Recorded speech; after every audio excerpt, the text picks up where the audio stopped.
Assalamualaikum semua, apa khabar? Okey, hari ni kita berjumpa lagi dalam video seterusnya. Okey, hari ni cikgu nak ajar kamu semua mengenai kata ganti nama.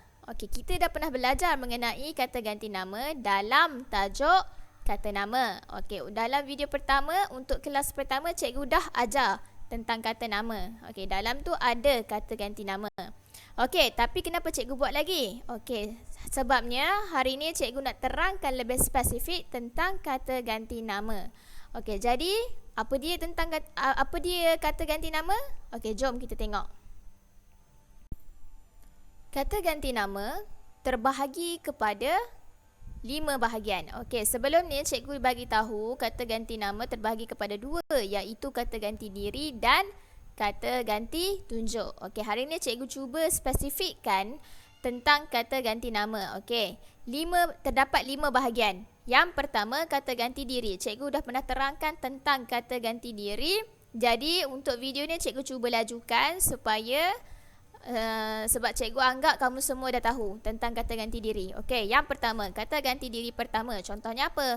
Aku, saya, hamba, patik. Okey, sekarang cikgu nak bagi contoh tentang kata ganti diri pertama. Okey, contoh dia, patik mahu bersiar-siar di taman. Okey, sekarang kata ganti diri kedua. Awak, engkau, anda, kalian. Okey, contoh ayat dia apa? Apakah rancangan awak selepas tamat kursus? Okey, yang ketiga, kata ganti diri ketiga. Contohnya apa? Dia, ia, mereka, bagi dan beliau.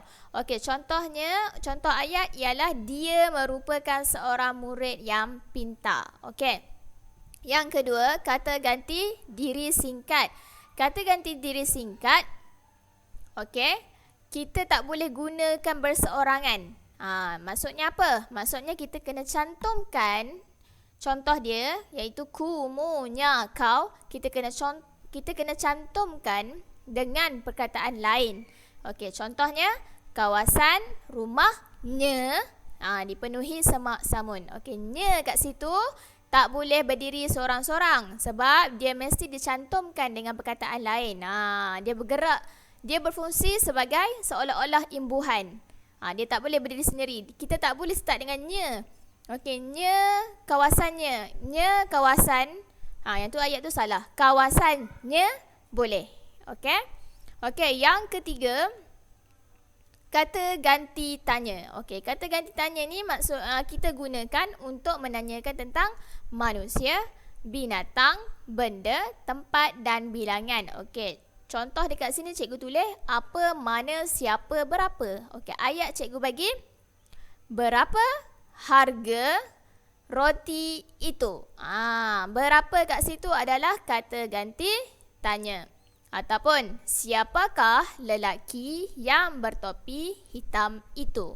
Okey, yang keempat, kata ganti tempat. Okey, kata ganti tempat ni kita gunakan sebabnya kita nak gantikan nama tempat. Okey, contohnya Serambi Teruntum sangat besar. Ataupun Serambi Teruntum ada kemalangan.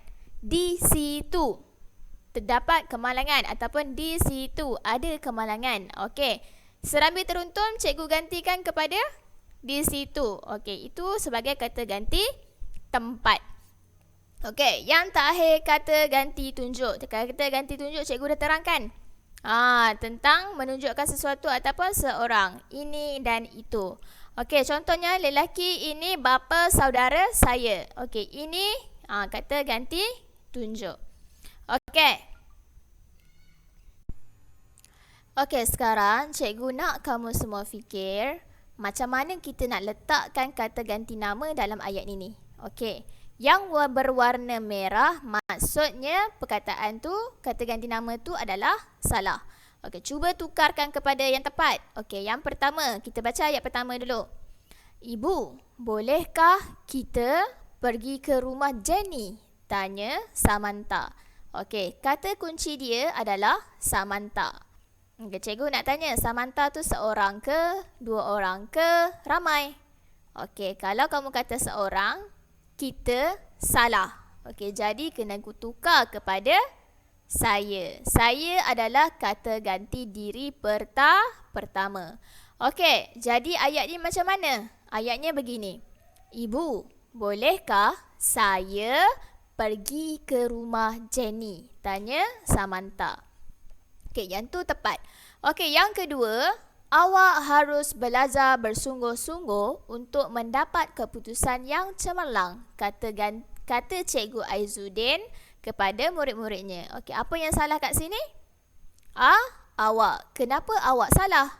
Sebab Cikgu Aizuddin bukan dia cakap dengan seorang murid, tetapi dia cakap dengan ramai. Jadi, kena tukar kepada kalian. Kalian kita boleh gunakan untuk ramai. Jadi, ayatnya, kalian harus belajar bersungguh-sungguh untuk mendapat keputusan yang cemerlang.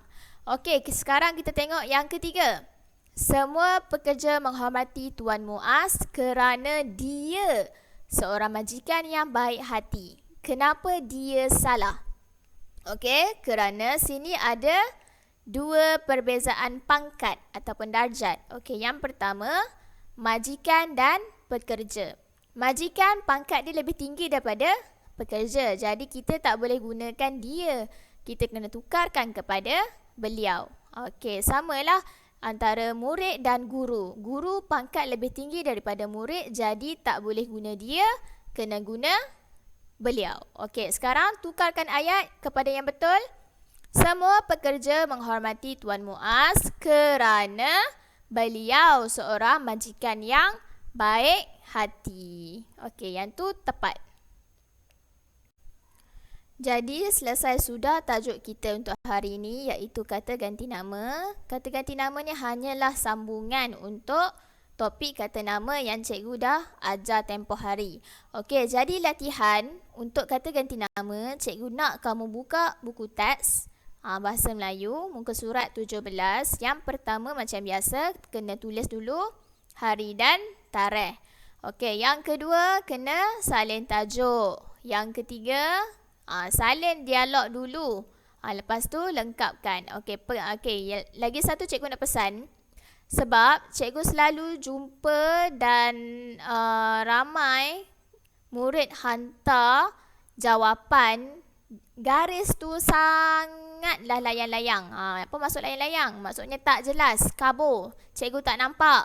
Jadi tolong gariskan dengan jelas. Okey, bagi cikgu nampak apa yang kamu tulis. Okey? Jadi tak adalah cikgu tercari-cari mana satu jawapan kamu, kat atas ke kat bawah. Okey? Tolong garis bagi jelas yang mana satu jawapan kamu nak tulis. Okey? Okey, jadi itu sahaja pelajaran kita untuk hari ini. Hari ini kita hanyalah belajar tentang kata ganti nama. Okey, cikgu harap kamu semua dapat faham apa yang cikgu sampaikan. Kalau tak faham, jangan malu bertanya. Okey, itu sahaja pelajaran kita untuk hari ini. Kita jumpa lagi dalam video seterusnya. Assalamualaikum.